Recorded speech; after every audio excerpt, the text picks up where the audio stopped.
พร้อมแล้วเนาะเริ่ม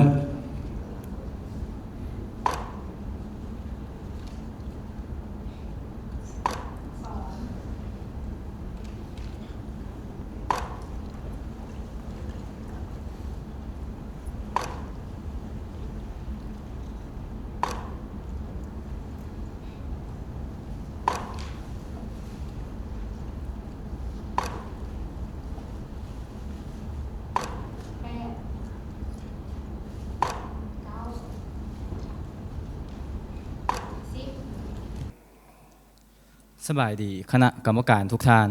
น้องชื่อว่าท้าวโบภูมิพลรัตนากรอายุ21ปีปัจจุบันน้องศึกษาหำเฮียนอยู่สถาบันธนาคารสาขาการเงินและเฮ็ดเวียกเสริมอยู่ที่ร้านอาหาร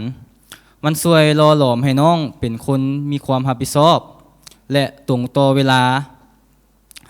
ช่วยให้น้องเข้าใจผู้คนได้หลายขึ้นการที่น้องมาประกวดเวทีนี้ก็เพื่ออยากก้าวข้ามขีดจำกัดของตัวน้องเองและอยากพิสูจน์ให้เห็นว่าคนที่บ่กล้าแสดงออกและบ่กล้าพูดคุยกับผู้คนก็สามารถก้าวเข้ามาประกวดในเวทีมิสเตอร์ยูนิเวิร์สลาวนี้ได้ขอขอบใจพร้อมแล้วจับเวลาเริ่มจากไอ้แดงคณะกรรมการธนวิทย์น้องโบคิดว่าตัวเองพร้อมสำใดในการลงประกวดในปีนี้โดยน้องคิดว่าน้องพร้อมหลายที่สุดเพราะว่าน้องเตรียมตัวมาอย่างดีและเตรียมตัวที่จะเข้ามาพิสูจน์ตัวเองในเวทีนี้โดยมีท่านคณะกรรมการท่านอื่นอีกบ่ปะเป้าน้องเตรียมตัวอย่างแน่ลองเว้าให้ฟังได้บ่โดยน้อง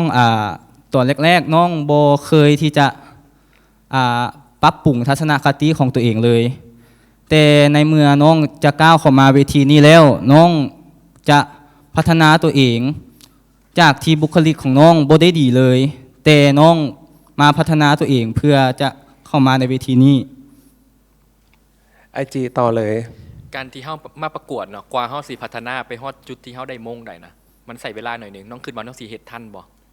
โดยน้องคิดว่าน้องสามารถเฮ็ดทันอยู่แล้วเพราะว่าเฮาก็เป็น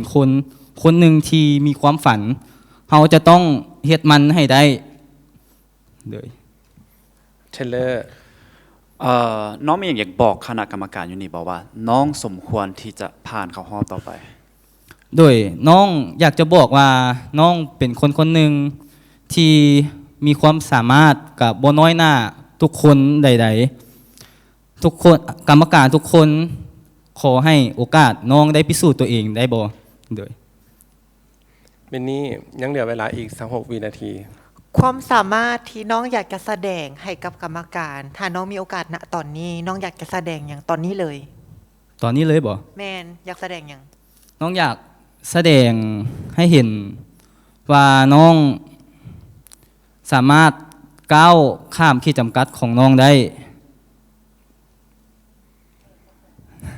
หมดเวลาพอดีกำลังสิบอกให้น้องเต้นให้เบิ่งเนาะบ่ทันโอเคคีย์เวิร์ดของน้องแมนพลังแห่งความคิดบวก power of positivity 30 วินาทีจับเวลาโดยพลังแห่งความคิดบวกในความคิดของน้องบ่แม่นการมองโลกในแง่ดีแต่มันเป็นการที่เฮาใช้ชีวิตอย่างมีความสุขกับปัญหาที่เฮาเจออยู่ถ้าเฮาคิดแต่เรื่องลบเฮาจะบ่ได้มีความมั่นใจบ่ได้ก้าวข้ามขีดจำกัดของตัวเองเลยฉะนั้นพวกเราต้องหันมาให้กำลังใจตัวเองหลายๆและก้าวข้ามปัญหานั้นไปให้ได้ไปหมดเวลาพอดี MRUL 30MRUL 30 โบภูมิพลรัตนกรเป็นตัวแทนนำเสนอสารวัน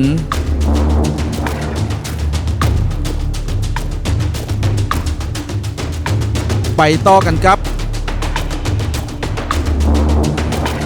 คนที่เสา2ขอขอบใจจอนนี่